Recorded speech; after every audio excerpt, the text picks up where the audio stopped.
नमस्कार। आज हम करेंगे चंद्र गहना से लौटती बेर। केदारनाथ अग्रवाल इसके कवि हैं। चंद्र गहना नामक स्थान से कवि लौट रहे हैं, वापस आ रहे हैं।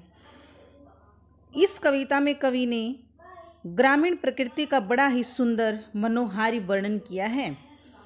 चंद्र गहना एक गांव का नाम है और उस स्थान पर कवि गया हुआ था।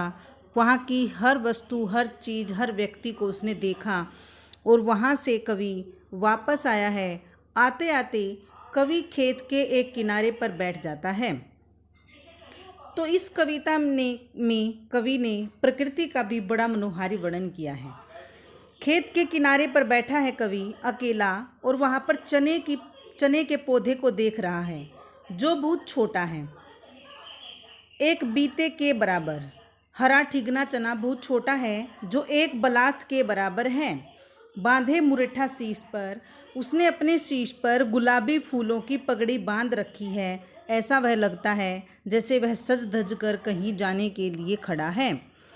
पास ही मिलकर उगी है अलसी हठीली और उसके पास में ही बिल्कुल अलसी का पौधा उगा हुआ है। हठीली है वो क्योंकि वह उसके बिल्कुल सटकर खड़ी है। देह की पतली, वह बहुत पतली है और उसकी कमर लचीली है, अर्थात वह पौधा बहुत कमज़ोर है और उसके ऊपर नीले रंग के फूल आए हुए हैं। ऐसा लगता है नीले फूले फूल को सिर पर चढ़ाकर जैसे वह कह रही है, जो मुझे छुएगा मैं उसे अपना दिल दान में दे दूंगी। अर्थात वह बहुत जिद्दी है। और सरसों की न पूछो और हो गई सयानी, सरसों की फसलों की पूछे नहीं, वह बड़ी हो गई है।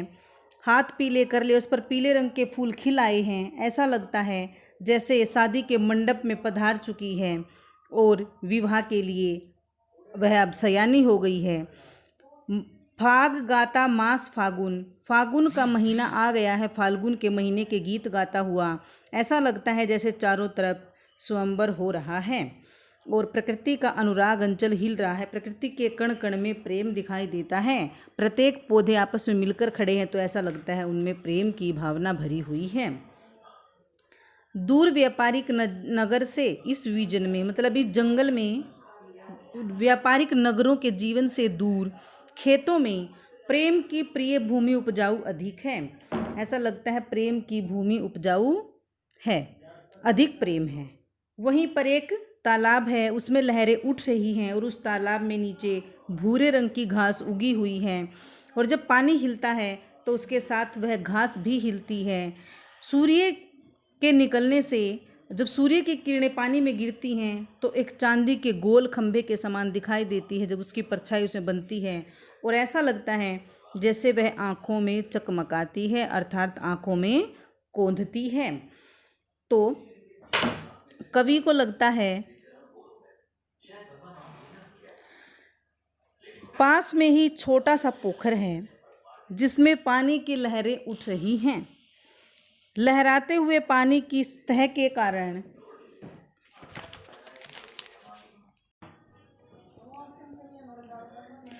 पानी की लहरों के साथ वह भी लहरियां ले रही हैं। चांदी का एक गोल खंभा उसमें दिखाई देता है और उस तालाब के किनारे बहुत सारे पत्थर पड़े हैं और वो ऐसे लगते हैं जैसे चुपचाप पानी पी रहे हैं। अर्थात जब उसमें लहरें उठती हैं, पानी आगे पीछे जाता है तो ऐसा लगता है वो पत्थर भी पानी पी रहे हैं। और कवि कहते हैं कि पता नहीं कब इन पत्थरों की प्यास बुझेगी। अर्थात ऐसा लगता है ये पत्थर हमेशा से प्यासे रहते हैं, इसलिए इस तालाब के किनारे पड़े रहते हैं और पता नहीं कब इनकी प्यास बुझेगी और ये यहाँ से कहीं दूर जाएंगे। अर्थात हर स्थान पर प्रकृति का मनोहारी वर्णन किया गया है। उसके बाद चुप खड़ा बगुला डुबाए टांग जल में, देखते ही मीन चंचल। वहीं पर पास में ही तालाब में एक बगुला खड़ा है पानी में और जैसे ही मीन चंचल मछलियों को देखता है तो अपने ध्यान को त्याग देता है और झट दबा चोंच में नीचे गले के डालता है और झट से ही मछलियों को पकड़ लेता है और चोंच में डालकर गले के नीचे उतार लेता है। अर्थात इतना ध्यान उसका होता है कि जैसे ही कोई मछली दिखाई देती है तो उसको तुरंत पकड़ लेता है और अपने गले के नीचे डाल लेता है, अर्थात बहुत ध्यानपूर्वक कार्य करता है।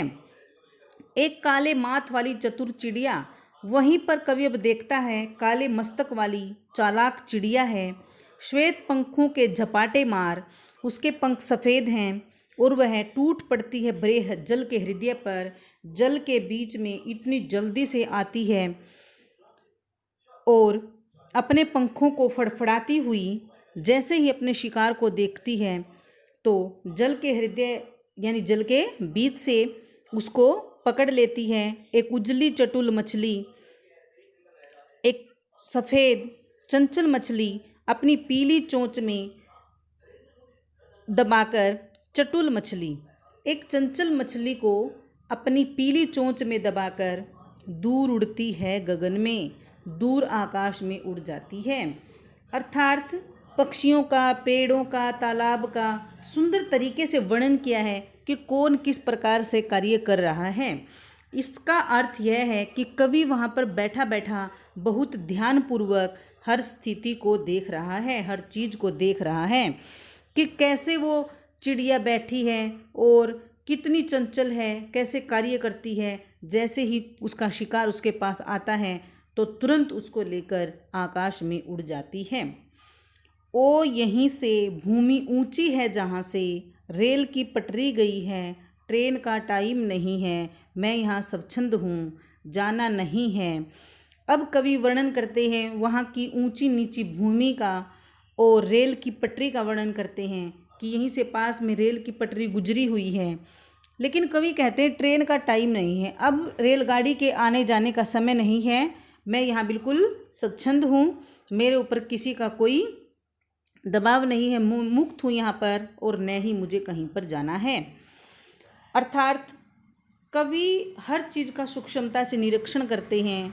रेलगाड़ी का वर्णन किया है कि उसको रेल की पटरी तो वहाँ पर है, रेल का वर्णन तो उसने किया है, लेकिन उसको रेलगाड़ी में अब कहीं जाना आना नहीं है, वह तो वहाँ आनंद रूप से बैठा हुआ है। चित्रकूट की अनगढ़ चौड़ी कम ऊंची ऊंची पहाड़ियाँ दूर दिशाओं तक फैली हैं।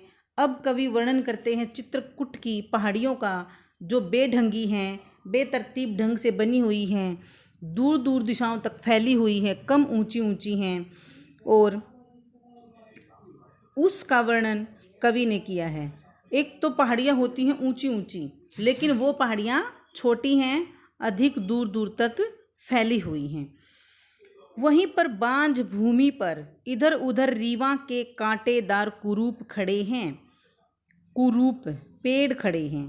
अब वर्णन किया है कवि ने वहाँ की बांझ भूमि का कि वहाँ की जो भूमि है वो बंजर है, उस पर अधिक हरे भरे पेड़ नहीं उगते हैं और वहाँ पर कुछ पेड़ हैं रीवा के जो कांटे वाले हैं और देखने में भी जो अधिक सुंदर नहीं लगते हैं। तो उनका वर्णन कवि ने अब किया है। प्रत्येक चीज़ का वर्णन कवि कर रहे हैं, कभी रेलगाड़ी का, कभी बगुले का, कभी चिड़िया का।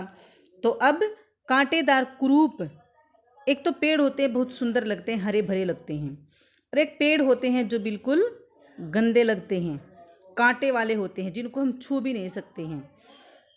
मीठा मीठा रस टपकाता सुग्गे का स्वर टें टें टें सुन पड़ता है वन सथली का हृदय चीरता, और वहीं पर सुन पड़ता है, कवि को सुनाई देता है मीठा मीठा रस टपकाता, अपनी मधुर आवाज़ से तोता बोलता है टें टें टें की ध्वनि से।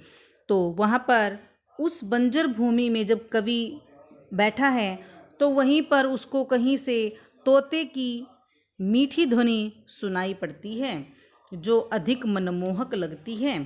सुग्गे का स्वर, सुग्गे मतलब तोते का। तो कवि ने पक्षियों का भी बहुत अच्छे तरीके से वर्णन किया है। वन प्रदेश के हृदय को चीरता, तोते का टें टें टें का स्वर मीठा रस टपकाता हुआ इस वन प्रदेश के हृदय को चीरता हुआ सा दिखाई दे रहा है। अर्थात दूर से सुनाई पड़ता है, दूर दूर जाकर उसकी मधुर ध्वनि सुनाई पड़ती है। उठता गिरता सारस का स्वर टिरटों टिरटों, मन होता है उड़ जाऊं मैं पर फैलाए सारस के संग। अब कवि ने इस प्रकृति का मनोहारी वर्णन करते हुए सारस पक्षी का भी वर्णन किया है कि सारस पक्षी का स्वर कभी उठता, कभी गिरता, कभी कम, कभी ज़्यादा सुनाई देता है और टीटों टीटों की आवाज़ में सारस का मधुर स्वर सुनाई पड़ता है। और कवि कहते हैं, अब मेरा मन होता है कि मैं उड़ जाऊं पर फैलाए सारस के संग, कि जिस प्रकार वो सारस पक्षी अपने पंख फैलाकर दूर कहीं पर उड़ जाते हैं, तो मेरा भी मन करता है कि मैं भी इन पक्षियों के समान ही कहीं पर उड़ जाऊं, जहां जुगुल जोड़ी रहती है हरे खेत में। ऐसा मन करता है जहां पर वो दो प्रेम करने वालों की जोड़ी रहती है हरे हरे खेतों में। मेरा भी मन करता है कि मैं भी उनके साथ उड़ जाऊं, सच्ची प्रेम कहानी सुन लूं चुप्पे चुप्पे। और ऐसा मन करता है कि मैं भी उड़कर चुपके चुपके से उनकी प्रेम कहानी को सुन लूं। अर्थात कवि ने इन सारस पक्षियों का भी बड़ा प्रेमी ढंग का वर्णन किया है। वहां पहुंचकर वह चुपचाप प्रेम की सच्ची कहानी को सुन ले। भाव यह है कि प्रकृति के इस प्रांगण में ही निश्चल प्रेम देखने को मिल सकता है, नगरों में नहीं। अर्थात जो प्रेम प्रकृति के कण कण में दिखाई देता है वह नगरों में दिखाई नहीं देता है। वह मनुष्य के बीच वह प्रेम दिखाई नहीं देता है जो इन पक्षियों और प्रकृति के कण कण में दिखाई देता है। इसमें कवि ने चित्रकूट की प्रकृति का यथार्थ वर्णन किया है। अनुप्रास, पुनरुक्ति, प्रकाश तथा मानवीकरण अलंकारों का भी स्वाभाविक प्रयोग किया गया है। तत्सम तद्भव शब्दावली का मिला जुला प्रयोग किया गया है। मुक्त छंद का सफल प्रयोग हुआ है। अब हम करते हैं अलसी शब्द का प्रयोग कवि ने किया था। हठीली, जिद्दी। अर्थात जिद्दी क्यों कहा था?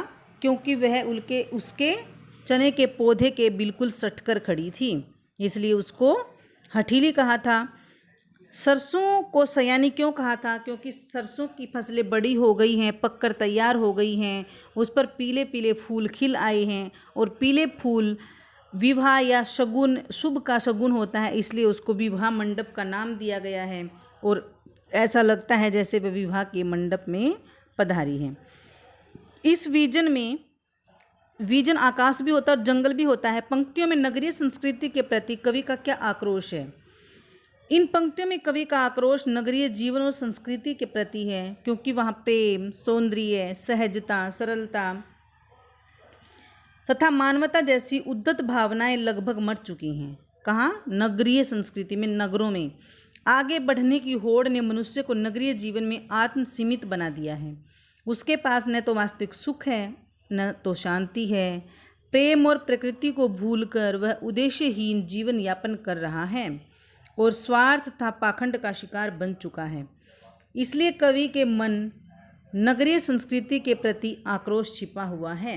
अर्थात कवि को नगरीय संस्कृति से अधिक लगाव नहीं है और न ही वह नगरीय संस्कृति से प्रेम करता है। कवि का मन तो उस गांव से लौटते हुए खेतों में रम गया।